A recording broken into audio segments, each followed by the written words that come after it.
ഇഡിയോട്ട് ഈ സിനിമ ഇറങ്ങുന്നതിന് മുമ്പും ഇറങ്ങിക്കഴിഞ്ഞും ഏറ്റവും കൂടുതൽ ചർച്ച ചെയ്തത് മമ്മൂട്ടിയുടെയും മോഹൻലാലിന്റെയും ഒന്നിക്കുന്നതായിരുന്നു. മമ്മൂട്ടി മോഹൻലാൽ 18 വർഷത്തിന് ശേഷം ഒന്നിക്കുന്നത്. അവരുടെ 55 56ാമത്തെ ചിത്രം എങ്ങാണ്ടാണ് അവർ ഒരുമിക്കുന്നത്. പക്ഷേ അത് ഇതുവരെ ഇല്ലാത്തൊരു കുഴപ്പമെന്ന് പറഞ്ഞാൽ മോഹൻലാൽ ഫാൻസ് അല്ലെങ്കിൽ മോഹൻലാലിനെ ഇഷ്ടപ്പെടുന്ന കുറേ ജനങ്ങൾ ഈ സിനിമ കണ്ടതിന് ശേഷം ഭയങ്കരമായിട്ട് മഹേഷ് നാരായണൻ പറ്റിച്ചു, മഹേഷ് നാരായണൻ്റെ എല്ലാം കുഴപ്പം, മോഹൻലാലിനെ കൊന്നു കളഞ്ഞു, ഇനിയിപ്പോൾ അത് സ്പോയിലറൊന്നും ഇല്ല, ഇത്രയും ദിവസമായല്ലോ, മോഹൻലാലിനെ വല്ലതാക്കി കളഞ്ഞു, മോഹൻലാലിന് നല്ല റോൾ കൊടുത്തില്ല, വളരെ മോശമാക്കി കളഞ്ഞു എന്നൊക്കെ പറയുന്നത്. യഥാർത്ഥത്തിൽ എനിക്ക് ആ സിനിമ കണ്ടപ്പോൾ തോന്നിയത് മോഹൻലാലിന്റെ ക്യാരക്ടറായിട്ട് സൂപ്പറായിരുന്നു. കേണൽ റഹീം നായിക് എന്ന് പറയുന്ന ക്യാരക്ടറായിട്ട് സൂപ്പറായിട്ട് ചെയ്തു. ഇപ്പം മരിക്കുക എന്ന് പറയുന്നത് ക്യാരക്ടർ മരിക്കുന്നുള്ളൂ, മോഹൻലാൽ മരിക്കുന്നുള്ളല്ലോ, ക്യാരക്ടറാണ് ചെയ്തേക്കുന്നത്. യഥാർത്ഥത്തിൽ ഈ സിനിമ തുടങ്ങുമ്പോൾ മോഹൻലാൽ ആയിരുന്നില്ല ആ ക്യാരക്ടർ എന്നുള്ളത് മിക്കവാറുള്ളവർക്കെല്ലാം അറിയാം. സുരേഷ് ഗോപിയായിരുന്നു.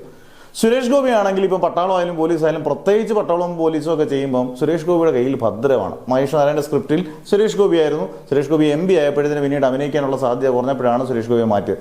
സുരേഷ് ഗോപി ആയിരുന്നെങ്കിൽ എനിക്ക് തോന്നുന്നു ഇപ്പം നന്നായെന്ന് തോന്നുന്നു. കാരണം സുരേഷ് ഗോപി ആണെങ്കിൽ ചിലപ്പോൾ ഈ രണ്ടുപേരോട് ഒന്നിക്കുന്ന, മമ്മൂട്ടി മോഹൻലാൽ ഒന്നിക്കുന്ന ഒരു കളക്ഷൻ സംഭവം ഒന്നും വന്നില്ലെങ്കിലും പടത്തിന്റെ മെറിറ്റ് അനുസരിച്ച് ആൾക്കാർ, പടത്തിന്റെ നല്ല രീതി അനുസരിച്ച് ആൾക്കാർ ആ കളക്ഷനോടൊപ്പം പതുക്കെ കളക്ഷനായി പോയേനെ. കാരണം മോഹൻലാൽ വന്നപ്പോൾ ഇപ്പോൾ ഉണ്ടായ സംഭവം എന്ന് പറഞ്ഞു കഴിഞ്ഞാൽ മോഹൻലാൽ ഒരു മുഴുനീളൊക്കെ ഇത് കിട്ടണം, ലാസ്റ്റിൽ തകർക്കണം, ലാലേട്ടൻ മുണ്ട് മടക്കണം, മീശ വിരിക്കണം എന്നൊക്കെ ഉള്ള പ്രതീക്ഷയോടുകൂടിയാണ് മോഹൻലാലിൻ്റെ ഒരുപാട് ആരാധകരും സിനിമ കണ്ടിട്ടില്ല, സിനിമ കാണുന്നവർ ആഗ്രഹിച്ചങ്ങനെയാണ്.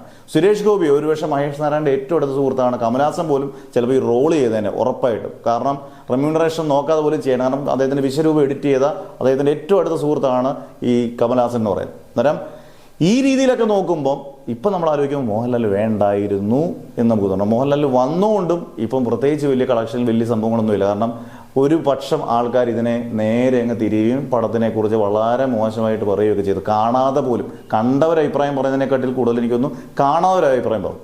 അത് നമുക്കൊന്ന് ചിന്തിച്ച് നോക്കും. ഇപ്പോൾ ഇതിനകത്ത് ഈ വീഡിയോ കാണുന്നവർ യഥാർത്ഥത്തിൽ ഈ സിനിമയിൽ ഏറ്റവും അനുയോജ്യം മോഹൻലാൽ വന്നു, അദ്ദേഹം ഗംഭീരമായിട്ട് ചെയ്തു എന്ന് എൻ്റെ അഭിപ്രായമാണ്.